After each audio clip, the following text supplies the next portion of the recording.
I don't try to go after the sneakerhead stuff anymore. That, and I realized like, if you're selling on eBay, which we do, I know they have the authentication now, like StockX, but people that buy those high dollar sneakerhead shoes are so picky about like every little detail. And you could literally not even open the box other than to take the photos and then just mail it to them. And, oh, well, the box got crinkled and during shipment, I want a refund. You're like, what? It's ridiculous. And then you got to beat up postman. The worst part about being on this side of it was the fact that I was that consumer. So I know exactly what it's like. And I remember getting shoes that I thought was brand new and the lace might have a stain. And I'm like, oh, I can't keep that. Yeah. When you collect them and you understand it, but then when you get that, wake up, you're like, man, I can't believe I sold those shoes for $600. And then 2 days later, it's like return requested. And you're like, oh, you're like, I know they were new. Right. We got out of doing the new thing too. Trying to find bulk supplier. I don't know if you guys have those options here. We have like the import export port here. I'm sure if you're you said you're in Brooklyn. You said you're in Texas? Houston. Okay, Houston. Yeah. So we have the import outport here. We have a large like wholesale area. I just found like 2 warehouses that sell Amazon shoe return pallets. Oh wow. So like each pallet's 130 pairs of shoes, mixed brand. But they don't let you you just have to buy it. Okay. So, I mean, the price is, I think it's like $1,300 so it's right around $10 a pair, but they're supposedly brand new, but you don't know if you're getting 130 pairs of Skechers or. Yeah, that's tough. So. And then with it being on Amazon, I'm sure they probably put a lot of private label stuff in there too. So. Yeah, and that's what you don't want. You don't want that. So what we find here at our thrift stores all the time is like, it'll look like an Air Max, but it's called Fashion. Like that's the brand name. It'll have the check and everything, but when you look on the inside, it says Fashion. I don't see the fashion ones, but I see the ones with like the crooked check or like the little extra piece of something in there, but just got to pass on those. Yeah, what's crazy is there's a market for that. I just don't want to sell it. Yeah, there's a market for just about anything. It's just about the concept that I try to abide by is how long is this going to take to sell?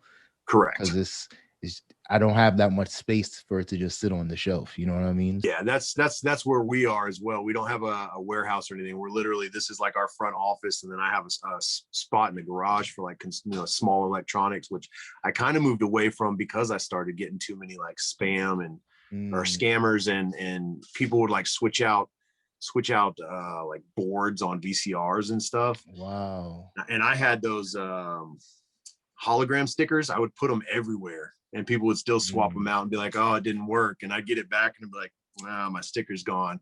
But eBay, I would send the pictures to eBay and they're like, yeah. Yeah, the thing is, sometimes the one trick that I've learned when it comes to dealing with eBay is that sometimes you just got to keep calling. Like, the first person I speak with, and the downside is sometimes I just don't have 40, 50 minutes to go back and forth.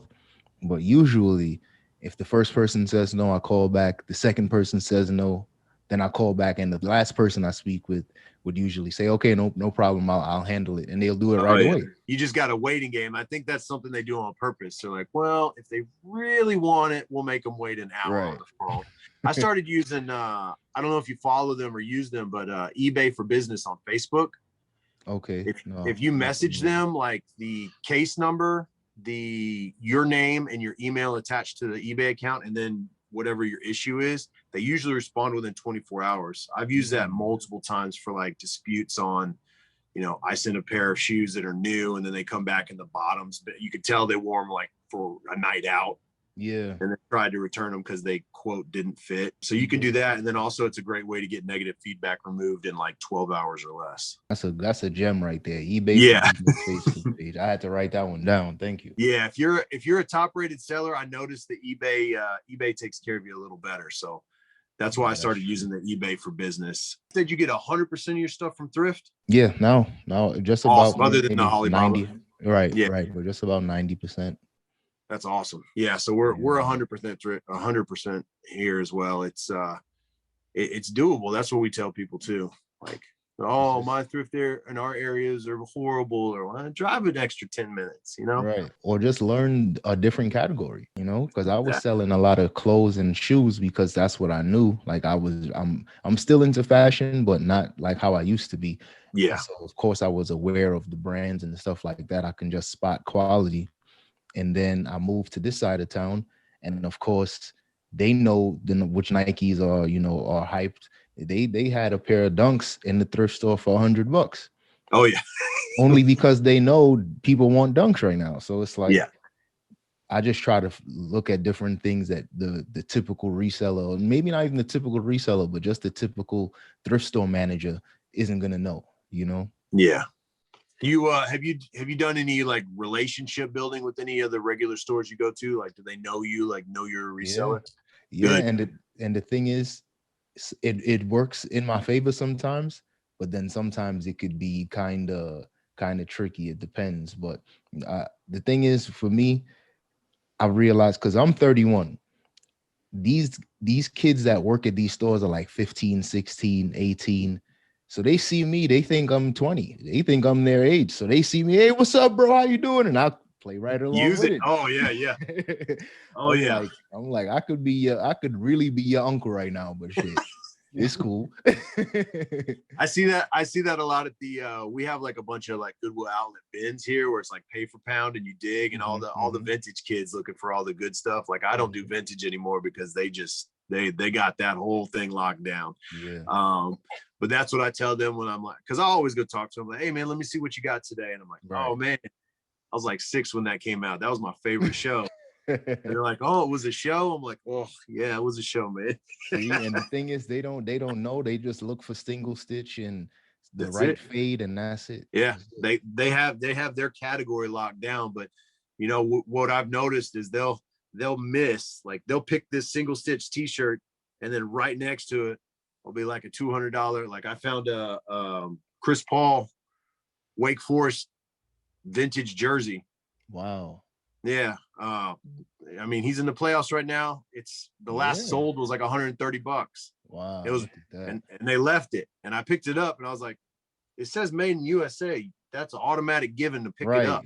I'm like, you didn't want this? You didn't see this? Like, they're like, oh, it was just a college team. I'm like, yeah, but the number 3, wait, I don't even watch basketball, and I know this. And you know, right? That's what I love about reselling, is like, you might be in one lane, but you learn the other lanes as you go, because you're not gonna leave money out there if it's right in front of you. Right. And that's the power of one, networking. That way you can kind of learn from other people. But just, even if you don't want to view it from like a networking perspective, just talking to people, because there's been so many little old grannies that would like stop me and say, oh, look at this sweater. And like, I'll look at it and it might be made in Sweden and it's selling for like $80. And I'm like, oh, thank you. Yeah. And this is something I would never touch. You know what I mean? Yeah. So. For the winner, cause you felt like you was losing, only for the winner. Mood just to keep from cooling, like only for the winner, only for the winner, only for the winner. Boy, my heart is cold, and I'm too cool to sweat it. I should've never offered it. I'm tight and now I'm off this shit.